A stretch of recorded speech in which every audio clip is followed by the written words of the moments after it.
So hello you guys, it's Candace here, and I just want to start this video off by saying once again I will not be apologizing for anything that I say in this video, and also want to apologize if I'm not like looking directly into the camera. This takes some getting used to. I'm used to looking straight ahead of myself into the computer screen, so if that bothers you, I am so sorry. Now, I've been online on social media and seeing other people's solutions to the problems that have been going on as far as police brutality, and I just want to give my opinion. So thank you all for watching and stay tuned. Even though I say that I contradict myself a lot, it's really not a contradiction. I just always understand both sides of the story. Now, I want to start off by talking about the protest that happened in Memphis this past weekend. Now, before I say anything else, I want to say I don't understand why people say that black people cannot unite, because obviously we can. There are so many protests going on. There are so many rallies and things like that that are happening.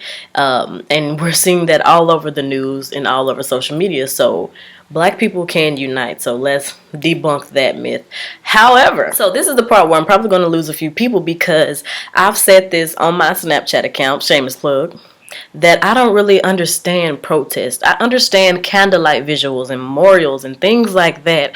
However, when it comes to protest and standing outside and just holding posters, what is really getting done when we do those types of things? You know, in the past they were okay because they actually got something accomplished. But however, in 2016, I don't think protests are the answer. And I'm not trying to tear anybody's solutions down. I'm not trying to, do any of that. But like I said, I'm just simply stating my opinion, and in my opinion, protests are kind of pointless, because when I watched the news report on all the people meeting up on top of the Memphis Bridge, in my mind I'm thinking, okay, first of all, why are you all on the bridge? Like, what significance does the bridge have? And when I saw this protest, I saw all these people standing around, and there was even this one guy that even said that he was only there because he saw about it on social media and he wanted to see what's going on. So he was not there for a purpose. I understand being there for a purpose, but there has to be some type of cohesiveness. And like I said, all I saw when I looked at the news was people standing around. There were children dancing. That's not what you're there for.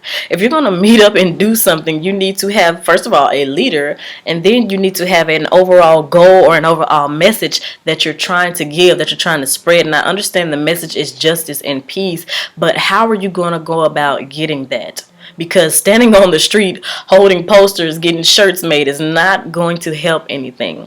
And that is why I felt the need to make this video, because I think a lot of people miss the big picture. A lot of people miss the big solution that nobody is seeming to be talking about. I don't know if it's just me, but it seems to me like everybody's solution is either to retaliate or either to go back to Africa. And going back to Africa is just a flaw in itself. I'm sorry if you think that's the proper solution, but people speak of going back to Africa as if it's not already a land that's inhabited and it doesn't have a legal system in place, and we could just go over there and just, oh my gosh, let's start anew. It just doesn't make sense. And it also seems like you want to run away from the problems instead of trying to solve them, or instead of trying to face them. So that's the issue that I have with some of the solutions that I've been seeing on social media. And this is going to lead me into talking about my solution. Now, I see a lot of people online, if they're not talking about going to Africa, if they're not talking about retaliating, and they're talking about black-owned businesses, you have to stop spending your money at these white-owned businesses. And although I agree with that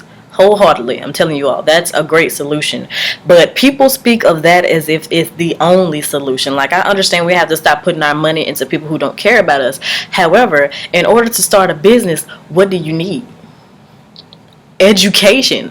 And that is my solution, you guys. Education is the key to all. And I know some people be like, well, everyone can't afford to go to college. But when you say things like that, it's like, what are you on right now? You're either on a computer or a laptop and you're using the internet. If you cannot afford to go to college, educate yourselves. The internet has so many more things on it other than World Star. And also, when I speak of education, I don't even mean necessarily school-wise. In your homes, mothers teach your daughters how to be a woman. Fathers, stay close to your families and teach your son all that he needs to know about life, and it starts there. Also, when people say things like we need to own our own businesses, you cannot own a business without some type of degree, some type of license, some type of certificate. Can't own a business if you don't know a little bit of something about something. You can't just wake up one day and say, oh, I want to own a business. I want to stop giving white people my money, and just walk into a random, empty lot or something and open a store. It doesn't work like that.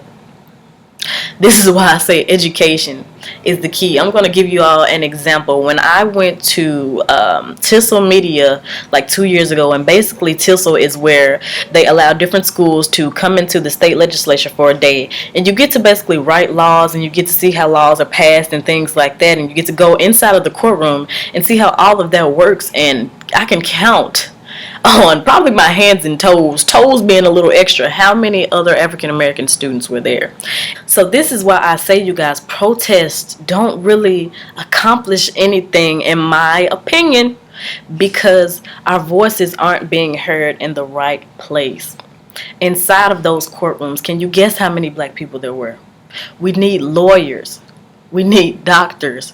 We need judges. We need people in the media writing these stories. People who are for the people, okay, inside of these meetings at the big table, so that our voices can be heard. And I'm not even saying that black people need to be in these positions so that they can just, shut everybody else out and only worry about black people. That's not what I'm saying. However, no one will really truly know how we feel. We will never get justice if we don't have the proper people in the right positions to voice their opinions. I am so happy to see people like that one police officer. I can't remember her name, you guys. I'm so sorry. But to see her make a video saying that when she grew up, she wanted to inspire a change in her hood, because she grew up in the hood, so she understood what it felt like. So instead of bashing her city or bashing her town or going to do something else, she decided to become a police officer and work in the very place that she grew up in to make it better. And that's what we need. And you may even think my plan is flawed, but if you have education, if we truly knew ourselves, it would solve so much. Even if you, like I said, don't have the money to go to college, it starts at home. Educate yourselves at home. Teach your children to love themselves and not to hate their skin, and don't teach them to be afraid of or feel inferior to people of different races. Like I said, education, you guys. Here's the key. And thank you so much for watching my video. I'm so happy that you took the time out of your day to hear me voice my opinion. And I hope you all subscribe so that you can stay tuned and see more material come from my channel. Like I said, I have so much in store, and I can't wait to deliver it to you all. So once again, thank you for watching, and subscribe.